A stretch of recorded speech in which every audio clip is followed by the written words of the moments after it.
Hi YouTube, this is Dean the Expediter. Oh yeah, hey, say hi Frankie. Frankie.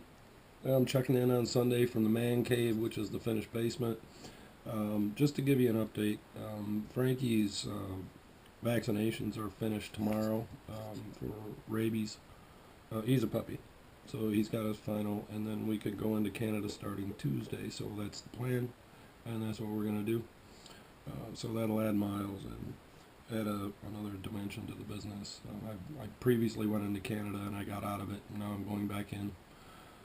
So anyhow, that's it for that. But what I wanted to talk about is I was in a truck stop the other night, Wednesday, and I had another person approach the van, and he was talking about the business and how it would affect relationships, and so it inspired me to come out with this video that I'd like to share with you.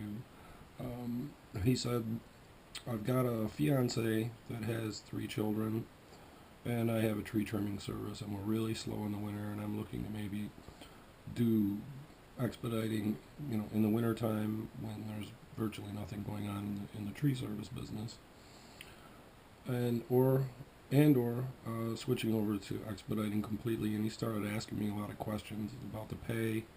And once I went over the pay with him, and I was realistic with him, what you should be able to expect. And then he started asking about how it affects relationships, and it does affect relationships, because first off, you need to have a partner who understands that your business is largely being out of town Monday through Friday. And if you don't live in a hot area, when I say a hot area, it would be Chicago, Detroit, Cleveland, maybe to a lesser extent Indianapolis, Louisville. If you don't live in one of the hotter areas for expedite, you're going to be going home on your own dime more often than being in one of the hot areas. For example, it's easy for me to get a trip back to Detroit on a Friday. It would be easy in Cleveland, in Chicago, to a lesser extent, again, the other places that I mentioned. But your partner needs to understand that you're home part of Friday, or just Saturday, Sunday, and part of Monday. Sometimes you won't get out until Tuesday. And once in a while, there's a load. They'll call you and say, your dispatch will call and say, hey, we've got a load going from picking up in Detroit on Friday, and it's going to, let's say, Birmingham, Alabama, and it's going to pay you $600. Well, you can call your significant other, girlfriend, wife, husband, boyfriend, whatever, and say, hey, look, this job's paying $600 down, and I'm going to have to at least get $600 to get back up, but I might be off Monday and Tuesday instead of Saturday and Sunday. How is that? You just discuss it. And if you have a partner that's willing to work with you, of course, that's going to be so much better.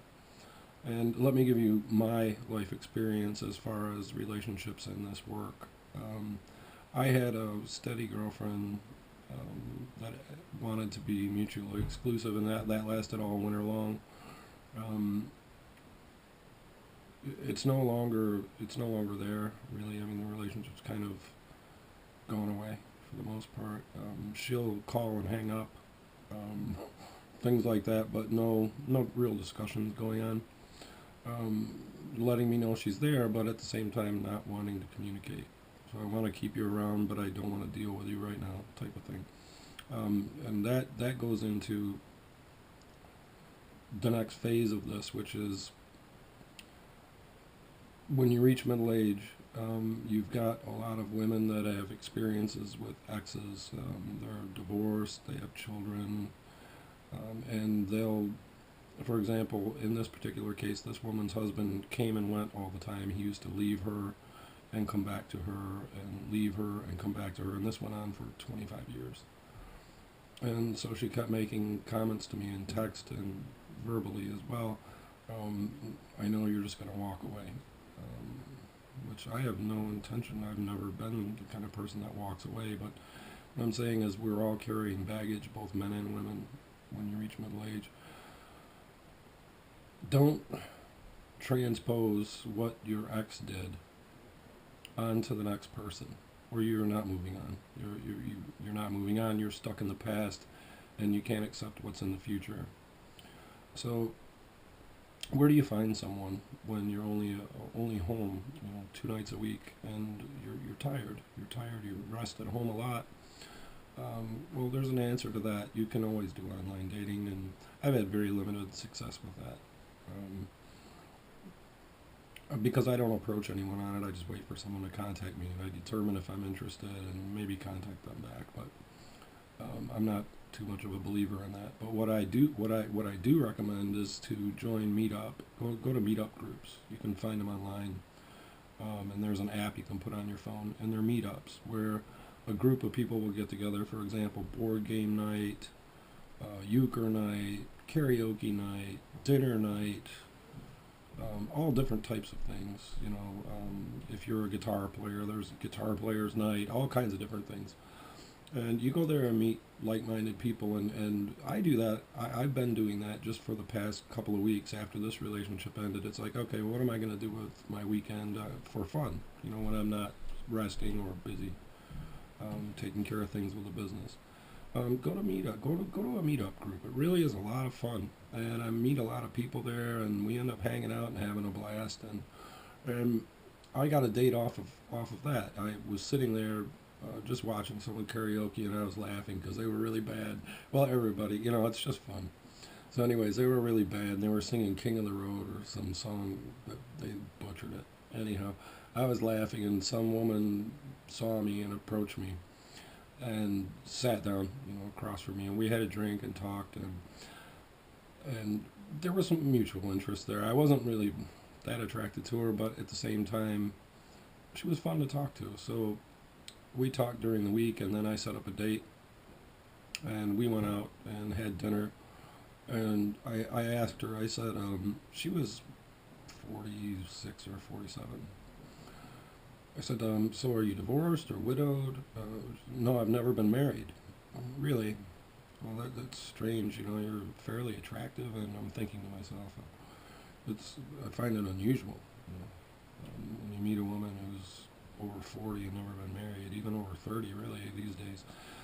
So it became apparent as the conversation went on during dinner. She says, well, I really need someone 6'3" or taller. Well, I'm 5'8". You just met me the other night, and you agreed to go out, and you flirted with me all week. Why did you go out? I'm interested. And she says, well, I don't know. I thought you were a pretty interesting guy. I wanted to hear more about the business and everything. So I informed her she was paying for her dinner, because she was disqualifying me before she even went out with me the first time. Anyways, we had a laugh about it. I said, to be honest with you, I don't really find you all that attractive, but, I wanted to go out to dinner with you too for whatever reason. So, it's just, I guess she was doing it so she wouldn't be bored, and she thought I was fun enough to go out with. And anyhow, we ended up walking all around town and everything after dinner and laughing about it. But, it's something to do. Everything doesn't have to be all romance and roses. But then I ran into another lady just yesterday. I was at a restaurant that I don't normally go to on Saturday, but I had something to take to Sterling Stamping, which is a Chrysler plant in Sterling Heights, Michigan. And it wasn't being delivered until Saturday morning, and I came in Friday. So I was at this place on a day where I usually wouldn't be. Usually I'll go there maybe Sunday for breakfast, or if I'm still around Monday at lunch, I'll go there and eat lunch and then head off to work. And she has long, beautiful dark hair and very attractive, and I'd never seen her there before, but all the other ladies knew her name. So it piqued my interest. Who's that? She's very, very attractive. I don't know who she is, but everyone else seems to. So I asked her about herself a little bit. She says, well, how long have you been coming here? Because I worked here for years and years. I'm a stylist, and I'm a half owner of the business. I have a partner in the business, and and I was an absentee owner, but I went back into it, and now I only work here Saturdays. Why don't you come by on a Saturday? The conversation went on for a little while, but she says, well, why don't you come by on a Saturday and we'll get to know each other a little better. So I got her phone number. These are just examples of how it happens. But I really do recommend the meetup groups. I really do. It is a blast. You get together, play cards and karaoke, meet new people, and it's all local. Like if you live in, some of my friends are still in the Flint area. Find the meetup groups there, and then things that you're interested in. You find some people that are interested in the same things, and so it's really fun. And this relationship I referred to, that I was out with this woman all winter long. On the very first date, the attraction was, I don't know if any of you have ever experienced like a really magnetic attraction to someone. It was mutual, and when I asked her what she wanted in a relationship, she said to me, this is on our first date, I want to be the only one. Whoa, I did something right on that first date. I don't really know what it was. I wish I could bottle it up and sell it to you, because I was as attracted to her as she was to me. And this thing was, there was a ton of passion. It was a very passionate relationship, and it burned very hot.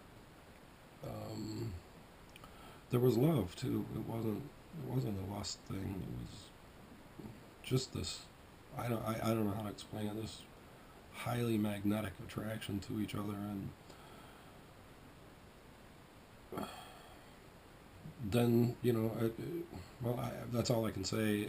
Problem is, she worked all weekend long while I was home, and that pretty much you can pretty much surmise that ended up not working out. And when I said, hey, look, I'm home on the weekends, can you make it so that you get off early Saturday or Sunday, and maybe compensate it for another day? For example, she was off Monday, Tuesday, and Wednesday when I'm not here. And she said, yeah, maybe I might be able to pull it off. But it was never pulled off. So the times that we could get together were limited to only when I would not have something Monday, Tuesday, and Wednesday, which is not normal. Normally I would have something out, so we couldn't see each other enough. And she wasn't willing to make a change, and she made the comment to me, you don't love me for who I am. For example, what I'm hearing when someone says that to me is, my schedule is my schedule. I'm not even willing to change my schedule for you, even by a few hours. So I started to think, well, this relationship's a bit one-sided, because I'm willing to put aside my time. I'm willing to make changes to be home every weekend versus half the weekends. You're not willing to make any effort yourself. Anyhow, she said, you don't love me for who I am. That's the end of it. And then proceeds to call me at 6 a.m. or 2 a.m. and hang up when I pick up the phone. Like, I've done something wrong here. I didn't break it off, you did. I mean, let's call a spade a spade. I'm willing to make changes to my schedule because I want this relationship, but you want the relationship, but you're not going to make any changes. Okay, so the last time this happened was last Saturday morning. Last Saturday morning at 2:30 a.m. my phone's ringing. It doesn't ring once, it rings twice. And I know it's her. It comes up on caller ID. So I tried calling her back when I did wake up at like 6:30. I heard the phone ring, but I was ignoring it until I was ready to wake up. I was tired. So I wake up at 6 or 7, and I look at the phone, and so I try returning the phone call, and it says, this number has been disconnected or is no longer in service. And, hey, look, it's time to look for another date when that kind of stuff starts happening. I'm just warning you guys. There are women out here that have, you find out they're crazy 2 months in, 3 months into the relationship. They can cover it up for so long, but then that crazy shit starts coming out. You can't hide it. You can't hide it forever. You're either emotionally immature or you've got a real problem. When you start seeing that kind of stuff going on. Look, guys, do the best you can out there. Women too. Hey, look, we've all got baggage, and I know there are a lot of crazy men out there too. So I'm not picking on any particular gender, but based on my experience, this is what I see. Um, Anyhow, so you've not only got relationships are difficult enough, but when you're home Saturday and Sunday only, or Saturday, Sunday, and half a Monday, or every other weekend, whatever the case, remember your time is so precious. Don't mess around with someone who's not serious. Don't mess around with someone who isn't willing to put effort into the relationship, no matter who you are. And watch out for there are a lot of crazy people out here. Watch out, watch out, for the signs that tell you something might be wrong upstairs. Because it's more common than you think. What is it? Half of Americans are on some kind of a psychological drug, like Xanax or Paxil or whatever, and they're on it for a reason. Trust me. And especially, it's a problem if they go off of it. Anyway, I digress on the rest. Let's just say, be careful out there, and good luck. That's it for now.